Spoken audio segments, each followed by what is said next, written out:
na ação penal 506, 31, 30, 17, continuidade do depoimento do senhor Antônio Palocci Filho. Eu devolvo a palavra à defesa do senhor Luiz Inácio Lula Silva. Perfeito. Então, senhor Antônio Palocci, eu vou insistir nessa pergunta porque ela é muito relevante. O doutor Sérgio Moro perguntou ao senhor na outra ação se o senhor tratava de pagamentos, contribuições paralelas, não contabilizadas, Caixa 2. O senhor fez uma afirmação aqui muito clara: eu nunca tratei. Então, eu pergunto, o senhor hoje muda a versão por conta da negociação da sua delação premiada? Não, como esclareceu o senhor promotor, doutor Welter, eu não tenho um acordo de delação premiada. O senhor tem uma negociação em curso? Tenho tratativas, isso é um assunto que está a cargo dos meus advogados, eu confio no trabalho deles, são advogados de alta qualificação, com experiência no setor, e confio que eles estejam fazendo o melhor dentro da lei, olhando maneiras de contribuir com a justiça, que é a minha vontade, e maneiras de obter benefícios, que também é minha vontade. Estou falando claramente que quando o doutor Sérgio me perguntou se eu ia falar, eu disse a Vossa Excelência que ia falar. Eu desejo falar, eu prefiro falar. Acho que há um conjunto de situações que a Operação Lava Jato identificou, que eu confesso para o senhor doutor, né? Então, por um tempo tentei ajudar que essas investigações não andassem. Hoje eu acho que melhor que elas se esclareçam e a gente tente com isso melhorar as coisas. Eu estou fazendo isso dentro daquilo que eu li da lei, que me dá essa possibilidade e que me garante objetivamente, alguns benefícios legais. Então eu estou atuando aqui dentro dos parâmetros institucionais que são estabelecidos na lei. Tá certo. Correto. Naquela mesma oportunidade, quando o senhor foi perguntado a respeito de um suposto crédito de 200 milhões, o senhor disse naquela oportunidade o seguinte, isso é a resposta textual do senhor: o presidente Lula me procurou surpreso, estranhando, e disse: olha, eu nunca tive conversa desse tipo, não foi uma conversa direta, chegou a mim, eu queria entender o que está acontecendo, do que é que se trata. E aí o senhor disse que, por conta desta afirmação, relato textual do senhor, o presidente Lula teria ficado surpreso e estranhado o assunto. Aí o senhor teria ido ao senhor Marcelo Odebrecht e dito: jamais tratamos a relação do governo com a empresa a partir de provisões. O senhor, mais uma vez, quer dizer, como compatibilizar o que o senhor disse no depoimento anterior com a versão que o senhor dá hoje aqui nesta audiência? O senhor poderia especificar o que o senhor achou diferente? O senhor disse aqui no seu relato que o senhor foi chamado pelo presidente Lula e ele disse surpreso, estranhando algum tipo de referência a um crédito. O senhor foi tomar satisfação com o Marcelo Odebrecht. Foi o que eu expliquei para o doutor, para Sua Excelência, o juiz Sérgio Moro, agora, há poucos minutos. A relação com o Odebrecht não se dava dessa maneira, por isso ele ficou surpreso com a forma com que o Emílio abordou no final de 2010. Não foi para oferecer alguma coisa, doutor, foi para fazer um pacto, que eu chamei de pacto de sangue, porque envolvia um presente pessoal, que era um sítio, envolvia o prédio de um museu, pago pela empresa, que envolvia palestras pagas a R$200 mil, fora impostos, combinadas com a Odebrecht para o próximo ano, várias palestras. Envolvia uma reserva de R$300 milhões. Certo. O presidente Lula me procurou. Eu ficaria surpreso também. Eu não estranhei a surpresa do presidente, mas ele não mandou eu brigar com o Odebrecht. Ele mandou eu recolher os valores. Correto. Só para lembrar, essa conversa que o senhor afirma ter ocorrido entre o ex-presidente Lula e o senhor Emílio Odebrecht, o senhor não estava presente? Não. Certo. Eu esclareci que quem me contou essa conversa foi o presidente Lula na manhã seguinte. Correto. E o Marcelo Odebrecht, quando eu falei com ele, confirmou que ele tinha pedido para o pai dele falar. Ele só teve divergência de valores. Ele falou: não é 300 milhões, meu pai se enganou. 300 é a soma daquilo que foi dado com aquilo que ainda tem disponível. E o pai do Marcelo, seu Emílio, disse ao presidente Lula que 300 milhões é o que estava disponível naquele momento. Então havia entre eles uma divergência. E eu algumas vezes conversei com o Marcelo sobre isso. Certo. Pediria só um pouco mais de objetividade para o senhor. Quer dizer, o senhor confirma então que o senhor não estava presente nessa suposta conversa entre o presidente Lula e o senhor Emílio. Estava presente na conversa com o presidente Lula. Certo, mas não na suposta conversa. Não, na suposta não, está na agenda do presidente Lula. O senhor estava presente na conversa? Não, estou dizendo, a reunião está na agenda, as duas reuniões, uma do presidente Lula com o seu Emílio Odebrecht, nos últimos dias de dezembro, e outra no penúltimo dia de dezembro, dia 30, aí já com a participação da presidente eleita Dilma Rousseff, onde, vamos dizer, as amarrações políticas foram feitas por eles. E o presidente Lula, o Marcelo, depois o doutor Emílio, todos me falaram da reunião. Certo. A presidente Dilma. Eu vou repetir para o senhor a pergunta, porque ela é bem objetiva. Mas ele já respondeu, doutor. Ele já falou que não estava presente na reunião. Perfeito. Então, assim... O senhor Emílio Odebrecht foi ouvido por este juízo e nesta ação penal. E quando perguntado a respeito do tema, o senhor Emílio afirmou peremptoriamente que não tratou desse assunto com o ex-presidente Lula. Ele foi ouvido na condição de testemunha e colaborador, portanto com duplo dever desse assunto da verdade. Doutor, para o doutor especificar. O senhor Marcelo Odebrecht, o senhor Marcelo Odebrecht disse que teria incumbido o senhor Emílio de falar com o presidente Lula sobre um suposto crédito. Só que a afirmação do senhor Emílio aqui em juízo sobre o compromisso de dizer a verdade como testemunha e colaborador foi a de que ele jamais tratou de qualquer valor com o ex-presidente Lula.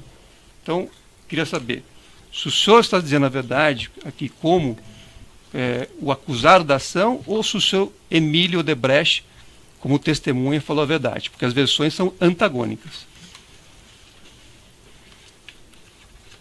Eu não vi o depoimento do doutor Emílio. Eu vi um depoimento do doutor Emílio no seu processo de colaboração, que ele afirma que uma das coisas que ele foi fazer nessa reunião foi levar a notícia da conclusão do sítio, da obra do sítio. Isso ele mesmo fala num depoimento que eu vi na televisão. Certo, mas nesta ação penal ele fez a afirmação categórica de que jamais tratou desse tema ou de valores com o ex-presidente Lula. E ele fez a afirmação como testemunha. Ele falou para o presidente Lula, falou para mim, o presidente Lula falou para mim, a presidente Dilma falou para mim, e o Marcelo Odebrecht falou para mim. Todas as pessoas falaram para mim que trataram de 300 milhões. Só havia uma divergência. Se eram 300 milhões disponíveis, ou, segundo o Marcelo, que era um pouco mais contido nesses valores, que os 300 milhões não eram disponíveis. Eram 150 milhões disponíveis, 150 milhões pagos. E eu que não queria ter contas com a Odebrecht. Insisto, doutor, não por santidade. Eu achava que não devia ter conta corrente, eu achava que devia continuar uma relação de confiança, onde a gente buscava os recursos quando era necessário. Eu tinha essa posição, essa postura. Assim como no terreno.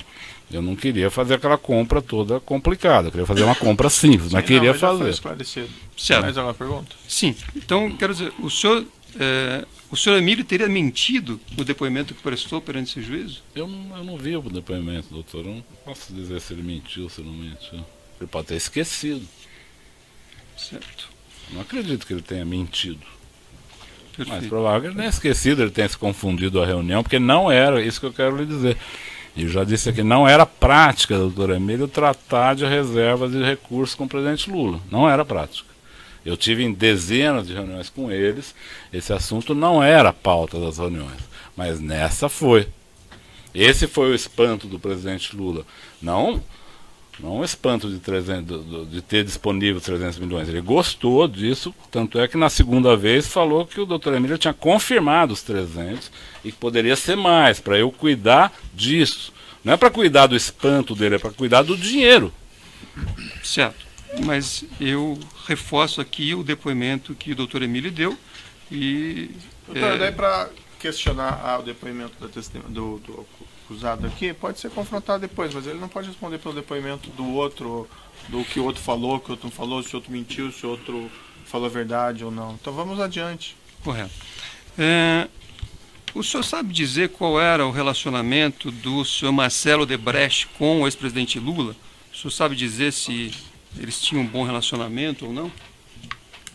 Normal, mas pouco frequente. Com relação a esse imóvel da rua Abebeque Brandão, o senhor disse aqui que qual era a vinculação dele em relação ao Instituto Lula? Quer dizer, por que é que a Odebrecht estaria envolvida na compra deste imóvel? Porque o Dr. Bonlá e o Dr. Roberto Teixeira sabiam que a Odebrecht era uma colaboradora. Colaboradora talvez seja uma palavra... Desculpa, às vezes eu sou 30 anos treinado para falar dessa forma, mas que a Odebrecht dava propinas frequentes ao presidente Lula e ao PT. Como se tratava de um pagamento de uma propina, ela achou que a Odebrecht poderia pagar esse terreno. Eu imagino que seja isso, porque o Bonlá foi falar comigo, não foi para me convidar para visitar o prédio, foi para eu pedir o dinheiro para o Marcelo Odebrecht, porque ele sabia que eu conversava com o Marcelo Odebrecht sobre essas coisas. Certo. E o senhor sabe dizer qual é a relação desse imóvel com esses 8 contratos que eu citei aqui no início das minhas perguntas? Isso aí. É assim, a empresa trabalha com a Petrobras. A Petrobras dá vantagens para a empresa. Com essas vantagens, a empresa cria uma conta para destinar aos políticos que a apoiaram. O presidente mantém lá diretores que apoiam a empresa, para dar a ela contratos. Esses contratos geram dinheiro, ela faz seus gastos, compra seus presentes, remunera seus diretores, paga seus funcionários e reservam dinheiro. Algumas criam operações estruturadas, outras criam caixa 2, outras criam doleiros. E com esse dinheiro pagam propina aos políticos. Assim. Certo. Isso aconteceu. O senhor Marcelo Odebrecht prestou depoimento aqui também antes do senhor. E o senhor Marcelo Odebrecht diz que ele não teve nenhuma participação, jamais negociou esses 8 contratos, jamais atuou, e mais, disse que a compra desse terreno não teria nenhuma vinculação com esses 8 contratos. Então eu pergunto mais uma vez, quem está falando a verdade? É o senhor Marcelo ou é o senhor? O senhor Marcelo não falou exatamente isso que o senhor está falando. E como eu disse, o acusado responde sobre o depoimento dele, os fatos que ele sabe, não sobre o que o outro falou. Mas eu não teria problema. Não, mas eu acho que é inapropriado. Estou à sua disposição. O doutor pode pegar lá no Indagações Finais, confrontar os depoimentos, questionar, mas o que o outro falou, que o outro não sei o quê. Sim, mas foi feita referência. E o senhor Marcelo Odebrecht falou alguma coisa um pouco diferente também. Certo, vamos ser aqui honestos, né? Se o senhor quiser, podemos abrir o depoimento do Marcelo Odebrecht e ver que ele literalmente Qual que é a próxima pergunta, ele doutor? diz que esse ponto da denúncia é incorreto. Certo. Deixa eu lhe falar uma coisa, doutor Zanin. Eu entendo o seu ponto, mas algumas pessoas falam que o dinheiro não é um valor tangível. O dinheiro é um valor tangível, porque a gente pode palpá-lo, diferente de nomes comerciais, tal, que não podem ser palpados. Mas o dinheiro tem valor universal. Então, a empresa não paga propinas com base na obra X, determina a propina ao deputado X. E as obras entram no caixa das empresas e pagam benefícios, às vezes legais, às vezes legais. Aí, a partir disso, tem, pelo menos na minha relação com a Odebrecht e na nossa relação com a Odebrecht, eu identifico todo tipo de situação. Dinheiro legal que foi pago no exterior, portanto, se tornou lavagem de dinheiro. Dinheiro ilegal que foi pago em caixa 1, que se trata de um crime. Certo, então não... Dinheiro legal que pagou por caixa 1, que é legal. Então, mas não é que isso é intangível, o dinheiro tem valor universal. O que existe de fato é que essas obras e outras foram benefícios que a Petrobras e o governo deram para esta empresa Odebrecht. Com esses benefícios, ela pagou suas obrigações e fez um caixa, anunciado ao presidente Lula que seria de 300 milhões. E desse caixa foi sacado o dinheiro e comprou este prédio para dar ao presidente Lula para ele fazer o seu instituto. Um erro aqui. O inquérito está bastante claro. Eu acho que ele está verdadeiro o que ele disse. O senhor, não tem como contestar. O senhor sabe dizer se o Instituto Lula teve, em algum momento, as chaves desse imóvel, teve a posse desse imóvel ou teve a propriedade desse imóvel? Eu trabalhei muito para que não tivesse. A pergunta é, o senhor sabe se em alguma oportunidade o Instituto Lula trabalhei muito para teve que não a tivesse. posse, a propriedade ou as chaves desse imóvel? Estou lhe respondendo. Eu trabalhei muito para que não tivesse, porque eu achei que essa operação foi uma operação muito mal feita. Era uma operação que transformava uma patologia numa fratura exposta. Eu disse ao presidente Lula que ele não precisava criar fraturas expostas. Para se comprar um bem, não precisa atravessar a rua e se atirar em cima do bem. Você tem maneiras adequadas de fazer, até porque no caso da Odebrecht já tinha um ilícito que gerou recurso. Não precisava mais um ilícito. Já tinha um, mais grave. Então ali se tratava de fazer o instituto e a Odebrecht fazer a doação. Seria uma forma mais amenizada, ou pelo menos mais camuflada, pensava eu. O senhor já falou, né? Mais perguntas? A pergunta foi objetiva, eu pediria uma resposta objetiva. Falou, o que ele perguntou foi se o senhor tem conhecimento, se o Instituto Lula ou o ex-presidente chegaram até a posse desse imóvel na Rádio. Chegaram a visitar o imóvel. Visitar. Posse, chave, não tiveram. Eu nunca vi. Tá.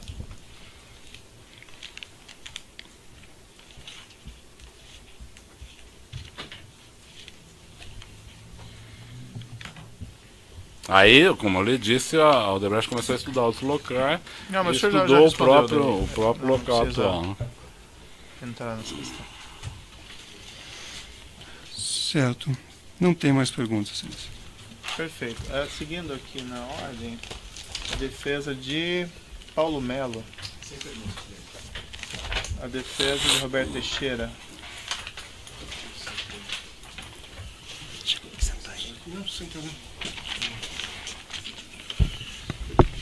Boa tarde, senhor Palocci. Só para entender bem, que para mim, confesso, não ficou muito claro. O senhor disse que teve, pelo que eu entendi, um único encontro com o advogado Roberto Teixeira, tá certo? E se eu entendi bem, esse encontro foi posterior à aquisição desse imóvel pela DAG, é isso? Exatamente. Esse encontro foi aonde? Na casa do presidente Lula, em São Bernardo. Quem que estava nesse encontro? Presidente Lula, Dona Marisa, Dr. Roberto Teixeira, Dr. Zé Carlos Bonlai, eu e Dr. Paulo Akamoto. Acho que não me lembro de outras pessoas. Tá, e nessa reunião, pelo que eu entendi do senhor ter falado, que ficou decidido que não se usaria o imóvel para o Instituto Lula, é isso? Ficou como um consenso dessa reunião. Eu não sou responsável pelo Sim. Instituto, mas o consenso dessa reunião foi que se aceitou que era inadequado ficar com esse imóvel. Tá bom. Depois Paulo Okamoto, que era presidente do Instituto, daria sequência às tratativas com o Odebrecht sobre isso, mas a reunião ficou entendido que não era uma operação adequada. Tá bom, estou satisfeito, excelência. A defesa de Marcelo Bahia Odebrecht tem perguntas? Tem perguntas? A defesa do próprio acusado tem alguma negação? Sim. Me ocorreu aqui que eu acho que eu não dei a palavra para o de acusação, mas teria perguntas? Perfeito. O senhor só pode esclarecer o seguinte, o senhor mencionou numa sua resposta, tentei ajudar a que não andassem as investigações da Operação Lava Jato, juntamente com o ex-presidente? Sim. Em algumas oportunidades, eu me reuni com o ex-presidente Lula e com outras pessoas no sentido de buscar, vamos dizer, criar obstáculos à evolução da Lava Jato. Posso citar casos, se o senhor desejar. Vamos deixar isso, não é objeto específico desse processo, vamos deixar então para uma outra oportunidade essa questão. Pode encerrar então a gravação.